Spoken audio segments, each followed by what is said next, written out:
Un voyage aux portes de la mort.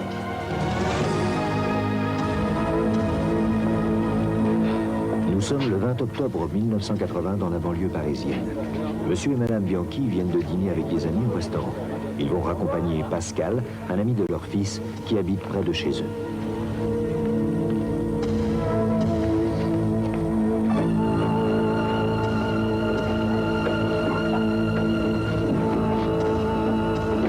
Le repas était excellent et l'humeur joviale.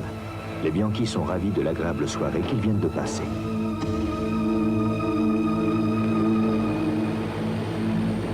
Il a plu quelques heures auparavant et M. Bianchi conduit prudemment, car la chaussée à certains endroits est encore glissante. Et tout à coup, c'est la catastrophe. Le pauvre Pascal, innocent. qui était assis à l'arrière, n'est pas blessé. Il va pouvoir sortir de la voiture. M. Bianchi semble inconscient. Ce que j'ai pensé, moi, c'est sortir de la voiture surtout, puis sortir des occupants. Alors j'ai sorti Madame Bianchi, puis après j'ai essayé d'aller voir le Monsieur Bianchi, le conducteur. Puis là je voyais qu'il n'y avait rien à faire, il était carrément entouré de tôle. C'était dur à supporter, ça me faisait mal intérieurement. Surtout on ne savait pas s'il allait vivre après ça, ou vu dans l'état où je l'avais trouvé. Heureusement, l'accident est survenu à quelques centaines de mètres d'une gendarmerie près de laquelle stationnait un véhicule du SAMU. Quelques minutes à peine après l'accident, les secouristes sont sur les lieux. Ah, là, c'est l'histoire du mec qui va vivre une histoire de... une EMI, je crois, une expérience de mort imminente avec la lumière au bout du tunnel, etc., etc. Ça va être ça, cette histoire. Moi, ça me perturbe, hein. Les gens qui te racontent que ils sont complètement HS, quoi, médicalement, et ils te racontent tout ce qui s'est passé et qu'ils l'ont vu par-dessus. Ils te racontent l'opération, il y a un tel qui a fait ça, il y a machin. C'est trop chelou, c'est perturbant.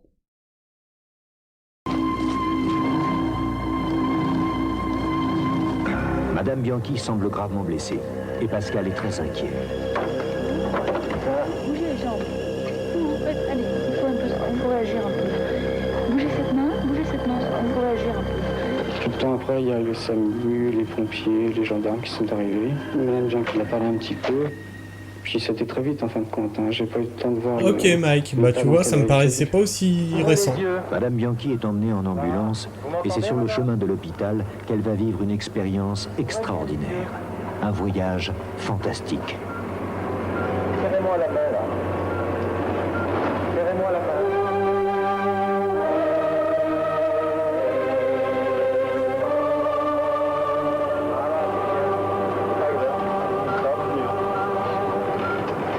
Serrez-moi la main, madame.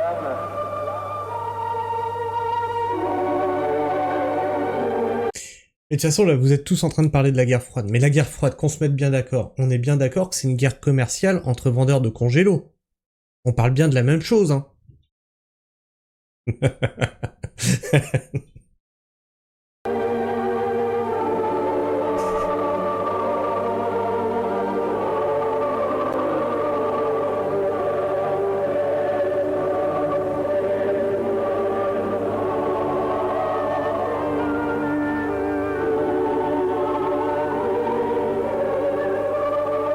Il y avait une grande clarté, mais pas une lumière telle qu'on l'entend au point de vue lampe, éclairage, etc. C'était plutôt comme un brouillard lumineux. Je ne peux pas vous dire s'il avançait sur moi ou si c'est moi qui avançais sur lui, je ne peux pas vous dire. Je n'ai vu personne, j'avais l'impression de ne pas avoir de corps, et pourtant j'avais un sentiment, je ressentais quelque chose. La sensation, c'est d'être très léger, dans un bien-être total, une quiétude extraordinaire. C'était pas dans mon corps que j'étais bien, puisque je ne le ressentais pas, hein. C'était dans mon esprit cette tranquillité, et puis cette légèreté. Ah, salut camarade. Je vais vous l'expliquer. Mais franchement, je regrette parce que j'aimerais vous faire partager. Et je peux pas. Vous y croyez, vous, à ça? Ah, il y a quelque chose après, et il y a effectivement les trucs blancs, tout ça. Ou est-ce que vous pensez que c'est le cerveau qui crée ça avant de s'éteindre? Perso, j'en sais rien. Il y a tellement de témoignages concordants qui racontent la même chose, dans un état de quasi-coma, quasi-mort. C'est bizarre. C'est bizarre. Je sais pas. Est-ce que c'est le cerveau, chimiquement, qui produit ça? En fait, t'es en train de t'éteindre. Ou est-ce que il y a réellement quelque chose et tu passes ailleurs? Je sais pas. Et tout ça, moi, le paradis, Dieu, tout ça, j'y crois pas. Hein. Mais c'est bizarre. Que tout le monde fasse les mêmes témoignages, c'est chelou. L'instant où j'ai repris conscience dans le couloir de l'hôpital, je sais que je me suis dit, il faut tout recommencer. J'ai eu la sensation d'avoir vu quelque chose sans l'expliquer. Je ne me le suis pas expliqué, puis je n'ai pas cherché d'explication. C'est resté quelque chose de mystérieux, puis quelque chose qui m'était très intime en fait. J'ai pas voulu en parler, je n'en ai parlé à personne. Je ne voulais pas qu'on me prenne pour quelqu'un de fou, mais après la vision de la mort change d'aspect. Je ne la crains pas. Pendant ce temps-là, les pompiers tentent de dégager M. Bianchi de l'amas de tôle dont il est prisonnier. Voilà, vous êtes beaucoup à penser ça. Effectivement, le cerveau vit encore une quinzaine de minutes après. Un rêve se fait dans un temps beaucoup plus court que ce que tu vis et t'as l'impression de vivre plusieurs journées, des fois dans un rêve, etc. La problématique, c'est que les témoignages sont tous identiques. C'est ça qui me semble bizarre. Si chacun avait une expérience différente, bah tu te dirais ouais, c'est comme un rêve, c'est machin et tout. Mais tout le monde raconte quasiment les mêmes choses à quelques détails près. Enfin, tous ceux qui ont un souvenir de ce genre de trucs-là. C'est ça qui est bizarre. Alors après, est-ce qu'ils se font pas aussi influencer par les témoignages des uns des autres qui fait que... Voilà, c'est possible aussi. L'hypothèse d'un flash hormonal pour passer l'arme à gauche sans angoisse et plébiscité. Ouais, mais... ouais, peut-être que c'est ça, je sais pas. Mais y a pas... y a eu un consensus scientifique là-dessus ou toujours pas? Parce que je sais qu'ils avaient fait des recherches là-dessus. Les EMI sont différents d'une civilisation à une autre. Ah, d'accord. Donc ouais, on serait influencé par le côté social à une autre selon le courant de culture et de religion. Ok, donc effectivement, il y aurait tout un contexte aussi social derrière. Il est inconscient, sa vie est en danger.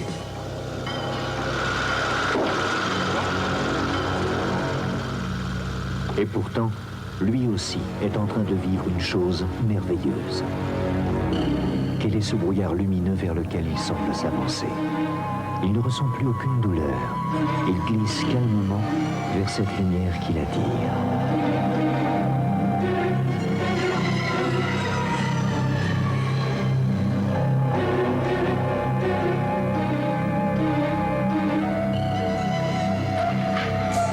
Mais attends, parce que je suis en train d'y réfléchir en même temps.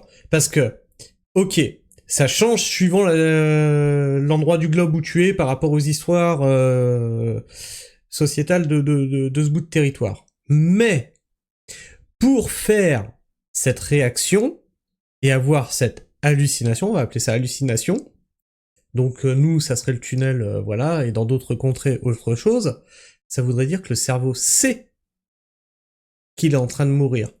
Et donc déclenche ce truc-là, cette espèce d'hallucination. Et comment le cerveau, il sait qu'il est en train de mourir? Et pourquoi il déclenche pas cette hallucination pendant qu'on dort? Je ne me souviens pratiquement de rien. J'ai dû avoir un coma, une perte de connaissance, je ne sais pas, je ne suis pas assez qualifié pour en parler, mais c'est à ce moment-là seulement, que je me suis senti très bien. Ensuite, quand on m'a emmené à l'hôpital, j'avais l'impression de voler au-dessus des gens. Je voyais quelqu'un qu'on opérait, mais je ne peux pas dire que c'était moi. Ça a duré, je ne sais pas, disons 15-20 secondes de voir toutes ces personnes autour de cette personne que je n'ai pas reconnue en fait. Je me suis évadé, disons, pratiquement du corps pour partir. J'étais très très bien. Alors, je me voyais dans un tunnel, dans une grande voûte, quelque chose comme ça. La sensation, c'est comme les parachutistes qui ont les jambes et les bras écartés. Et je volais vers une espèce de lumière intense, diffuse et complète. Et je me sentais bien. Je me sentais léger et je me sentais très bien. Parce que je pense... Ils ont réussi à prouver que le corps vivait encore quelques minutes sans le cerveau. Ah, le corps aussi, il peut vivre sans le cerveau. Oui, mais c'est résiduel du coup, parce que si t'as pas de cerveau, il pas vraiment une vie, enfin, il y a plus de conscience.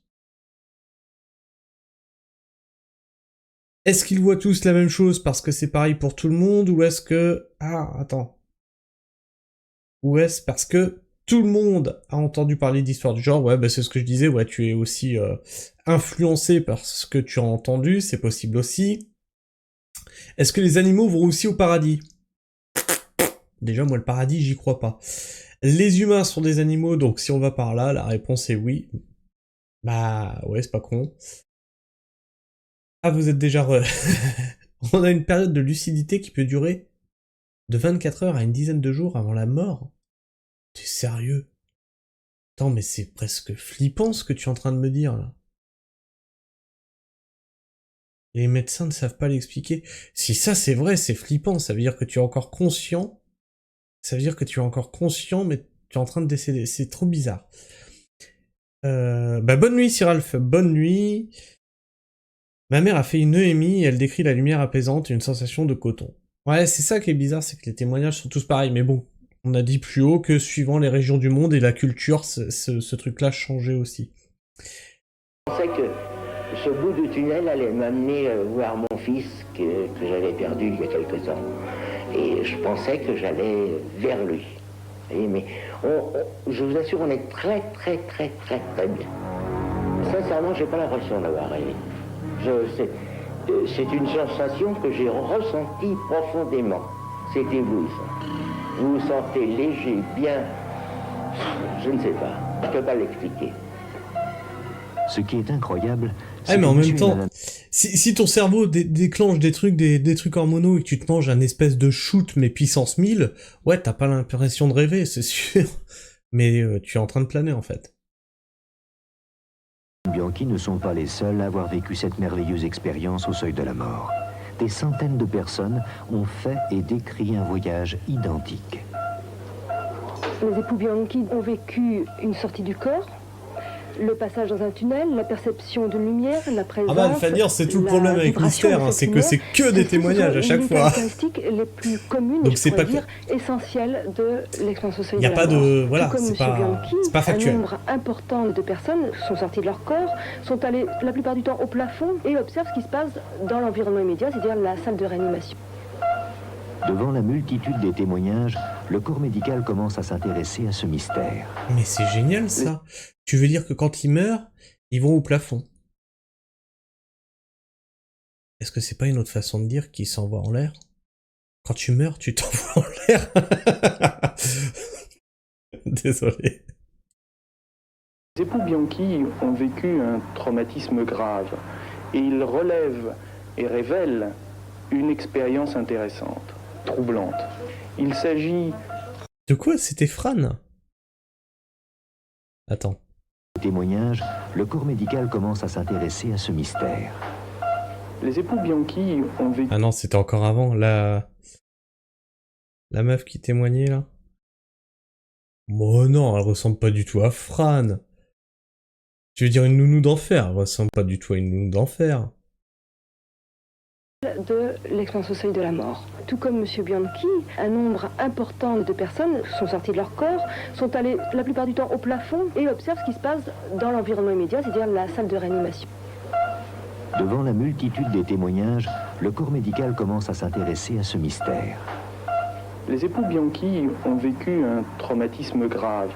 Oui, c'est surtout le look de l'époque. Et révèlent une expérience intéressante, troublante. Il s'agit d'avoir une attitude pragmatique, il s'agit d'avoir une attitude de recherche afin ensuite de pouvoir modifier notre attitude et notre comportement de médecin vis-à-vis de ses patients. Comment expliquer cette expérience? S'agit-il d'une hallucination liée à une réaction chimique du cerveau ou d'un réel voyage dans l'au-delà? Nul ne le sait encore. Mais pour tous ceux qui sont entrés dans ce tunnel de lumière, plus rien n'est comme avant.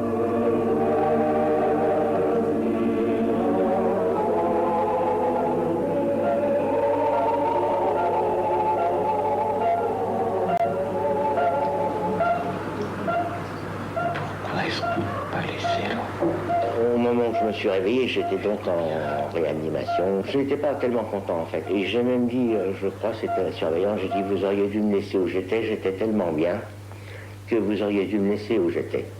C'est difficile à expliquer avec des mots de tous les jours parce que c'est une sensation que l'on n'éprouve pas, j'allais dire, ici, dans notre environnement. C'est un bien-être extraordinaire, on se sent très léger. À Alphadir, je crois que 2 épisodes de mystère, c'est ton max. C'est comme tout à l'heure. Mais oui, c'est toujours des phrases un peu bizarres comme ça, c'est comme tout à l'heure. Pour envoyer un objet de cette taille, il faudrait une puissance nucléaire de fou. Oui, mais personne n'a prouvé que cet objet n'existait. Et là, il nous dit, bah voyons, ces expériences-là sont réelles, faut voir du côté pragmatique. Ouais. Pour le moment, oui, rien ne prouve qu'elles sont réelles. Et excessivement bien, mais vraiment très très très bien. 3 mois après ce terrible accident, accompagnée d'un ami, Madame Bianchi, qui se remet lentement de ses blessures, rend visite à son mari, qui est encore en rééducation. Votre femme. Madame Bianchi est inquiète. L'état de son mari demeure incertain et chaque fois qu'elle pénètre dans cette salle, elle revoit l'accident.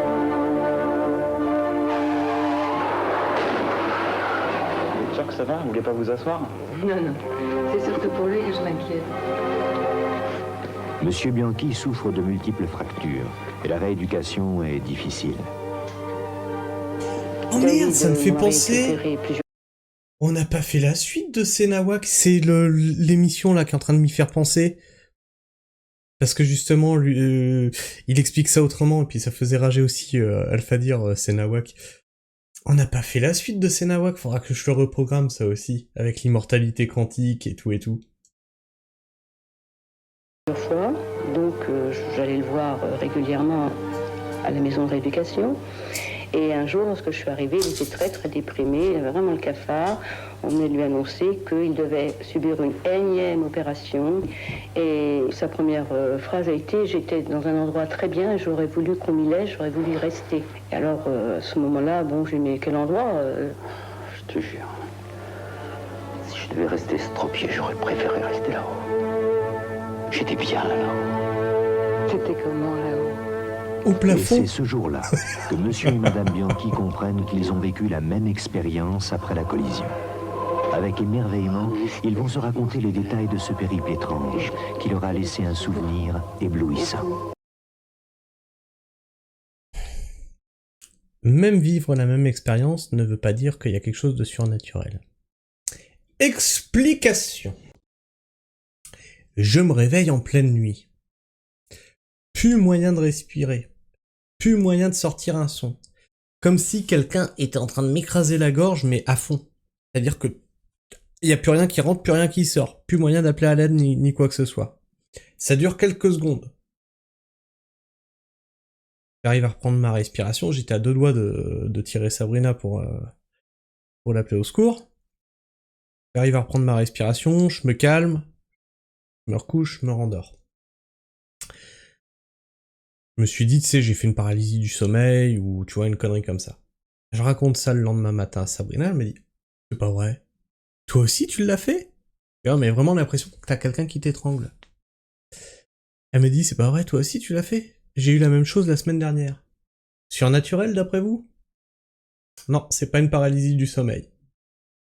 C'est pas une paralysie du sommeil, mais c'est quelque chose qui est assez proche.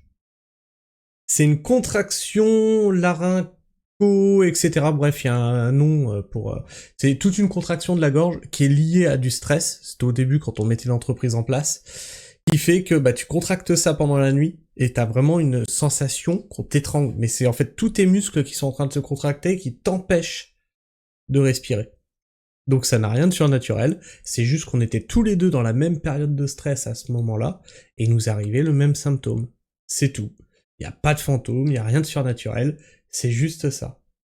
Le pragmatisme, voilà, quand tu cherches vraiment les vraies raisons, tu pars pas dans des explications alambiquées. Ouais, une lumière. Elle m'a dit, mais effectivement, moi aussi j'ai eu le même truc, c'était une espèce de grande voûte, alors on est resté 1 heure en fait à parler, à palabrer là-dessus, mais on a raconté l'histoire à personne, parce que les gens vont dire, celui-là, il faut l'emmener en Asie, c'est pas facile.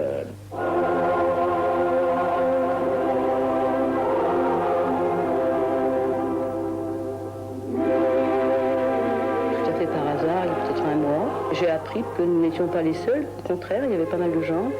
Et que ce sentiment, ces sensations que je croyais qui nous étaient très très personnelles et qui ne nous appartenaient qu'à nous, en fait, étaient partagées par beaucoup de gens. Et qu'à ce moment-là, ce n'était plus dévoiler quelque chose d'intime que d'en parler, puisqu'en fait, ça concernait pas mal de personnes. J'ai l'impression d'avoir fait un voyage qui arrivait aux limites, mais je ne suis pas passée de l'autre côté. Mais si l'amour c'est ça, je signe demain. Pardon. Retuez-moi s'il vous plaît, c'est quoi cette conclusion?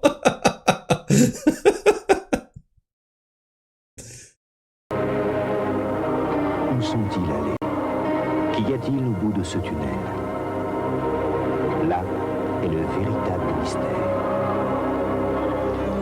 Madame Bianchi, naturellement, est avec nous. Vous venez de nous... Ah, moi j'ai des rêves comme ça aussi quand j'étais jeune, Alphadir. Et pire que ça. J'ai rêvé de choses dont je n'ai aucune connaissance à l'âge où j'avais.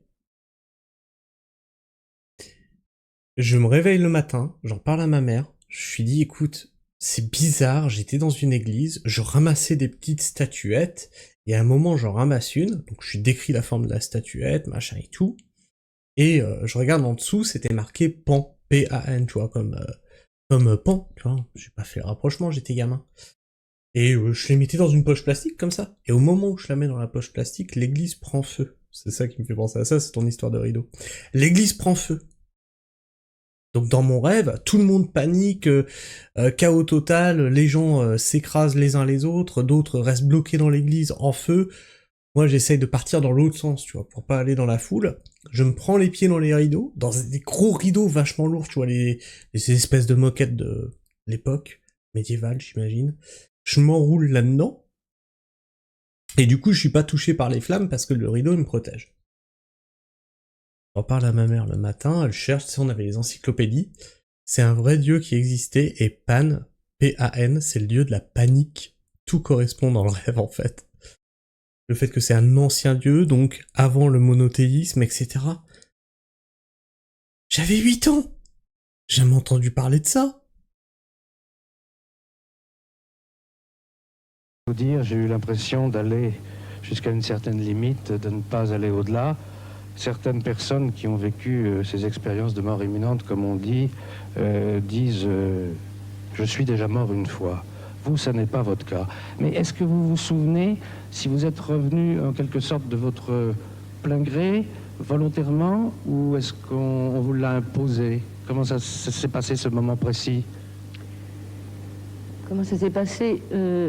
Disons que cette lumière vers laquelle j'allais ou qui venait vers moi, parce que je ne sais toujours pas, je ne l'ai pas atteinte vraiment. Et au moment où j'allais l'atteindre, ça s'est arrêté et j'étais sur un lit d'hôpital. D'un seul coup, comme ça s'est arrêté. Je n'ai pas l'impression qu'on m'y ait forcé, qu'on m'ait remis sur terre. Enfin, je n'aime pas dire tellement ça sur terre, parce qu'on a l'air de dire que j'étais ailleurs. Et je sais pas, je me suis réveillée d'un seul coup. J'arrivais à cette lumière, mais je n'y suis pas arrivée. J'étais tout près. Quand vous en parlez, vous avez l'air de regretter. Le regretter, non, faut pas dire ça, parce que, c'est-à-dire la curiosité, j'aurais bien voulu savoir, parce que quand je dis à la fin, si c'est ça, je signe tout de suite, il y a le si qui met tout en question, il y a le si qui veut dire peut-être beaucoup de choses, et de choses que j'ignore. Vous savez, j'extrapole pas, je ne raconte pas l'histoire. Qu'y a-t-il derrière? Je ne sais pas. Et je ne veux pas le chercher, c'est pas mon problème. Et puis quand on revient, je crois qu'il y a la vie dans laquelle on est, et que c'est peut-être ce qu'il y a de plus important. Merci Madame Bianchi, je reviendrai vous voir tout à l'heure. À côté de vous, d'autres personnes qui ont vécu de ces expériences de mort imminente. Vous, je crois, est-ce que c'était pareil pour vous que pour Madame Bianchi? Pas tout à fait, c'était plus fort encore. Vous êtes allé plus loin? Pas tout à fait, mais je peux pas l'expliquer, c'est... C'est très difficile d'en parler. D'ailleurs, tous ceux qui ont fait ce voyage butent contre l'obstacle des mots, car les mots sont impropres à rendre compte de l'expérience qu'ils ont vécue. À côté de nous, donc, Evelyne Sarah Mercier. Evelyne Sarah Mercier est anthropologue de formation. Et un jour...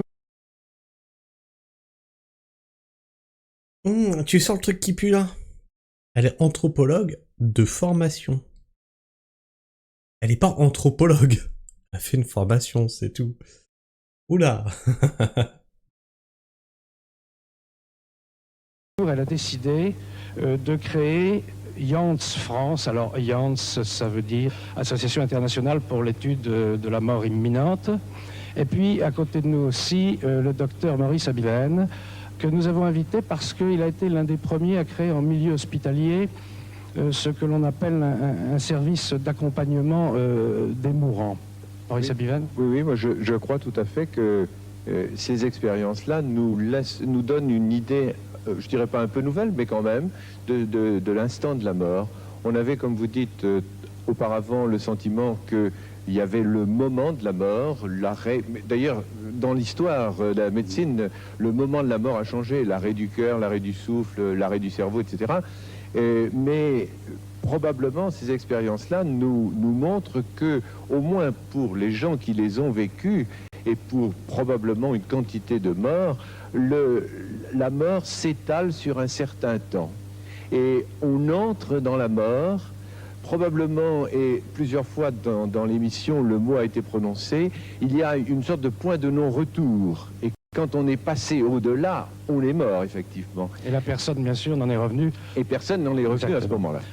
Evelyne Sarah Mercier, votre association, enfin sous votre direction, sera bientôt publiée à la mi-octobre, un livre qui s'appelle La mort transfigurée. C'est un ouvrage collectif auquel ont participé de nombreux 18 chercheurs en France. Il y a une petite querelle à propos de ces expériences. Certains disent que c'est en quelque sorte l'indice de la persistance de tout ce qu'il peut y avoir d'immatériel et de spirituel chez nous après la mort apparente du corps. Et d'autres, des médecins, disent mais non, tout ça est purement physiologique, c'est le cerveau qui s'arrête et c'est des hallucinations. Alors, entre les deux, quelle est la bonne position?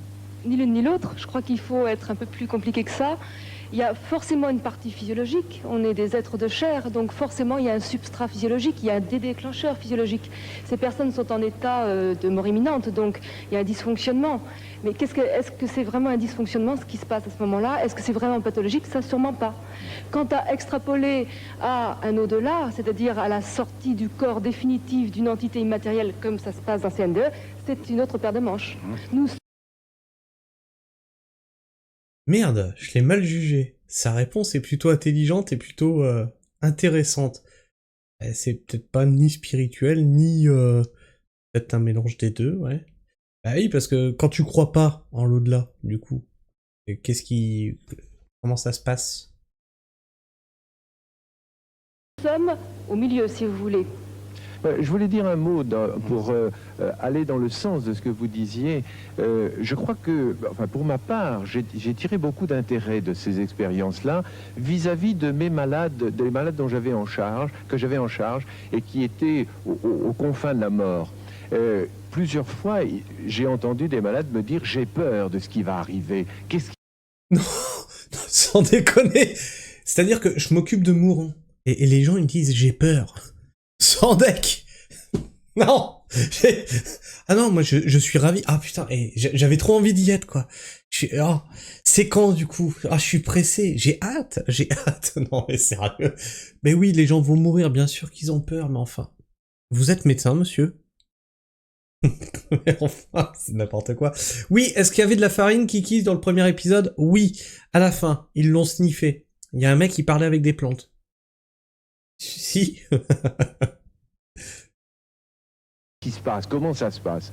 Et bon, je ne pouvais pas leur dire, je vais vous raconter parce que je sais, mais il m'est arrivé à plusieurs reprises de prendre des exemples et de citer des exemples de NDE en leur disant, écoutez, ces gens qui ont commencé le chemin, on ne disait pas des choses épouvantables et au contraire, et on vient d'entendre un nouveau témoignage ici de ce sentiment de bien-être, alors après tout, pourquoi ne pas retenir ça?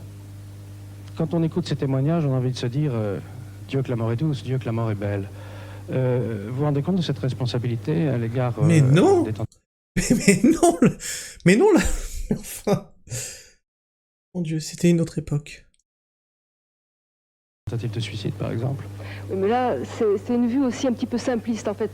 Les études américaines ont montré que ceux qui font des tentatives de suicide ont certes, pour une grande part, en tout cas à peu près les mêmes proportions que pour les autres, des NDE lumineuses, parce qu'il ne faut pas oublier qu'il y a des NDE négatives, c'est-à-dire que ça ne se passe pas forcément bien.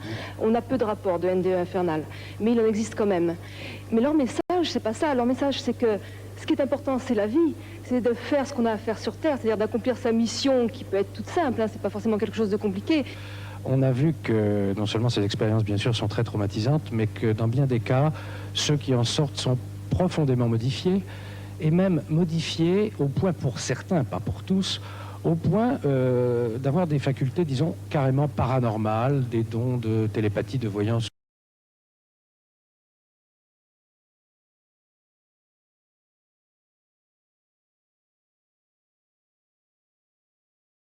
Non mais c'est le présentateur, il va carrément dans leur sens, il leur dit non mais regardez, après ils ont des dons paranormaux. C'est vérifié, c'est vérifiable. T'as eu aussi des scientifiques qui fument des plantes qui te l'ont dit que... Mais... Je veux bien que si tu vis quelque chose comme ça, t'en reviens transformé. Tu reviens avec une autre vision de la vie. T'es passé à 2 doigts de la mort. De là, avoir des pouvoirs surnaturels... Il y a quand même un gap, hein. Ou autre. Est-ce que c'est fréquent? Alors, c'est vrai que la sensibilité est profondément modifiée après, c'est-à-dire le régime sensoriel, si vous voulez, la façon de sentir les choses, de les voir, etc. C'est peut-être pas le plus important, effectivement, c'est ce qui est le plus spectaculaire. Le plus important, c'est la perte de l'angoisse devant la mort, bien évidemment, la religiosité qui est profondément transformée et la certitude d'une survie. Mais éventuellement aussi des guérisons, une restructuration psychologique, des problèmes qui se résolvent, et puis clairvoyance, clairaudience, télépathie. Alors, les problèmes qui se résolvent, c'est... Alors ça, c'est facilement explicable. Parce que t'en as plus rien à foutre. Donc les problèmes, c'est plus vraiment des problèmes. T'es passé à 2 doigts de la mort. Je veux dire, t'as un découvert de 500 balles. C'est rien. J'ai failli mourir. Tu vois ce que je veux dire? Rêves prémonitoires, des choses comme ça. Madame Bianchi, je voudrais, avant de passer à autre chose, vous poser une dernière question. Quand on a vécu ce que vous avez vécu et quand on voit avec quelle intensité vous en parlez, vous disiez, je re-signe. C'est con, elle va dire. En quoi avez-vous changé? Quel regard portez-vous aujourd'hui sur la vie et par conséquent sur la mort? Vous avez l'air extraordinairement apaisé. Je pense que c'est quand même mon caractère qui veut que je sois apaisée. Je pense pas l'avoir toujours été, mais si quand même. Parce que ça m'a apporté... Vous savez, nous avons été très traumatisés physiquement pendant très très longtemps. Pendant des mois, il a fallu vivre une vie qui était très difficile à assumer pour nous, pour nos proches, pour tout le monde. On est revenu à un état normal, entre guillemets, physiquement, déjà très très longtemps après. Ça n'a pas été... Tu vois à quel point c'est stupide de dire ouais, non, mais les gens qui sont passés à 2 doigts de la mort, après ils reviennent avec des dons, machin et tout. C'est ignorer tous ceux qui reviennent d'accidents de voiture, qui sont tétraplégiques, handicapés, amputés, etc. Je pense que, ouais, ils ont des pouvoirs paranormaux, ouais. C'est-à-dire qu'ils peuvent plus vivre leur vie comme avant. C'est... Limite, là, c'est cracher à la gueule de tous ceux qui sont passés à 2 doigts de la mort et qui sont handicapés à vie maintenant. Parce que là, eux, ils ont de la chance, ils reviennent quasiment dans un état normal. Enfin, Alors je veux bien que t'appréhendes plus la vie comme avant. Mais imagine, t'aurais été handicapé, on t'aurait amputé un bras ou quoi. Ce serait pas la même salade. Hein.